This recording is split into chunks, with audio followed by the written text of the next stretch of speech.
Guys, muli, samahan niyo po ako at muli, sisilip po tayo sa Kuya Mer Vlog.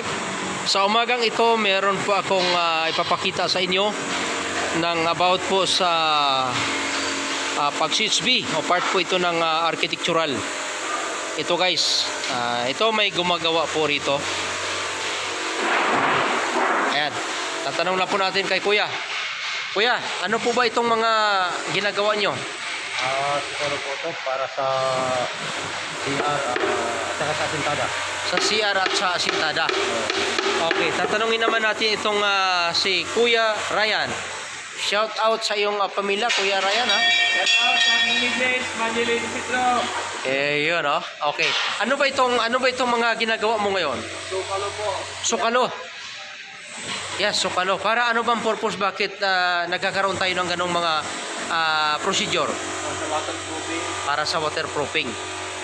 Ayun. So, salamat at ito.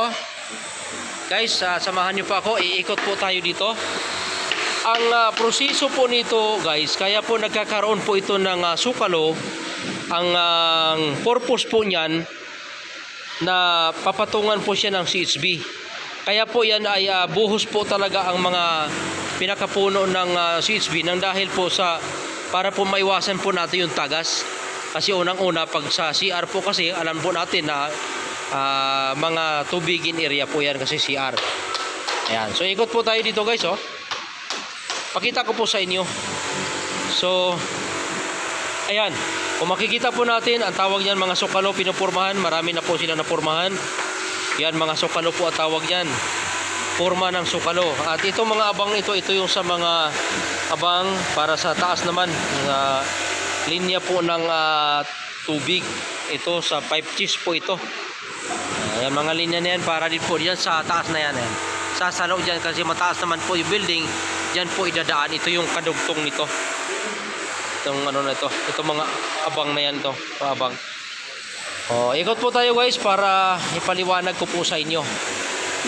Yan. Una, kung mapapansin po natin dito guys, eto, may mga bakal po na mga nakatayo dyan. Ito po, nakatayo po itong mga bakal. Ang tawag po niyan is dowels. Abang po yan, dyan po isisiting yung CHB. Ayan. Dito, 40 po yung gap niyan. Yun po yung standard. Dalawa po actually ang ginagamit na standard. May 40, may 60. Yun po yung sa mga dowels na para magiging sitingan po ng CHB. Ayan. Ipakita ko po. Ayan guys, oh. Kung pansinin natin yung tinuro ko po sa inyo, forma pa lang yun, wala pa pong buhos. Ngayon, eto, buhos na po ito. Binaklas na po yung forma. Yun po yung sukalo. Sukalo kung tawagin. Ayan, oh. Sukalo. Ang purpose po nito, dahil ito po ay CR, itong area na ito ng dahil CR, kailangan sulit. Kasi ang CHB kasi or hollow block, minsan tatagos po yung yung tubig. Ito, nang dahil buhos, plus yung iwa-waterproofing, so maiwasan po natin yung tagas. Kaya nagkakaroon ng sukalo. Yan. Tapos, ang kasunod yan, ipapatong na po dito yung CHB papataas. So, ibig sabihin dapat ang puno or laylayan ng CHB, liyeng or hollow block, dapat solid po, buhos po talaga para maiwasan po yung tagas. Although may waterproofing, pero mas nakasigurado pa rin na buhos po talaga. So, yan na yun guys, oh. Yan. Madami na pong mga natapos. Yan. Samahan niyo po ako. At pasilip ko po sa inyo. Ayan. Sa kabila, ganun din. May mga sukalo na po. So, means, ibig po sabihin, ready to install na po ng CHB. Itong mga areang ito. Ito. So, ready to CHB na po itong areang ito. So ngayon, dahil nakita po nyo preparasyon kung paano po iupo yung CHB dyan, actually applicable lang po ito sa mga CR. Itong meron po siyang mga sukalo dahil iwasan nga po natin yung tagas. Pero sa mga division naman ng mga ibang katulad po nito sa mga kwarto, no need na po ito. Direct to CHB na po itong areang ito kasi wala na po siyang tubig kasi ano naman to, division na po ng mga kwarto. Papapansin po natin, meron po ditong ito, mga dowels. Sa gitna, ito, meron po siyang bakal na parang pinakaposte. So, ito na yan guys. So, ipapakita ko po sa inyo. Ayan. Ito ay tapos na po ito. Na lagyan na po ng CHB. Kumbaga ready to plastering na po. Kung mapapansin po natin itong gitna, ayan, meron po siyang pinakaposte-poste. Ang tawag po niyan is stiffener column. Tapos yun namang medyo madilim lang. Yung bahagi na yan, lintel beam kung tawagin. Na para yung isang span na ito, hindi lang puro CHB, meron pa rin siyang buhos sa gitna na pakuros para ang tawag po yung lintel beam at saka yung stiffener column. Yan, para mas matibay po yung per span ng ating CHB.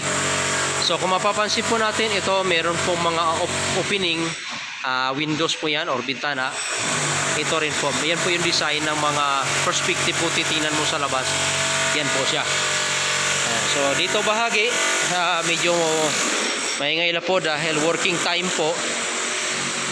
Ito, ayan, yun po yung ibig ko sabihin itong area ito. Ayan.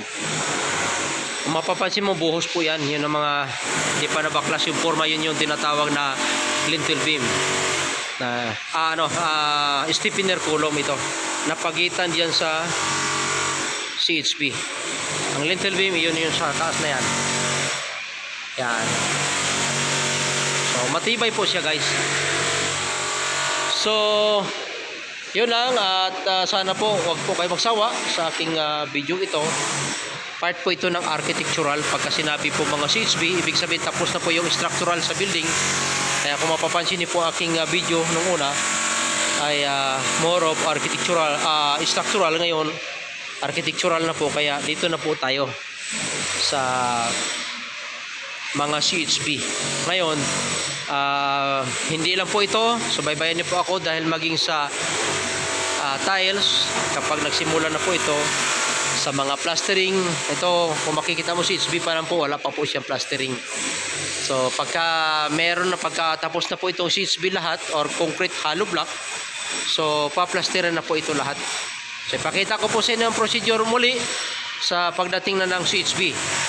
So patuloy niyo po ako pag ready to plaster na po, pagkatapos na po itong CHB at mag-schedule na po ng plastering, ipapakita ko po sa inyo yung procedure kung paano naman doon sa plastering at doon sa mga tiles. So yun lang po muna at sana po wag po kayo magsawa sa aking video.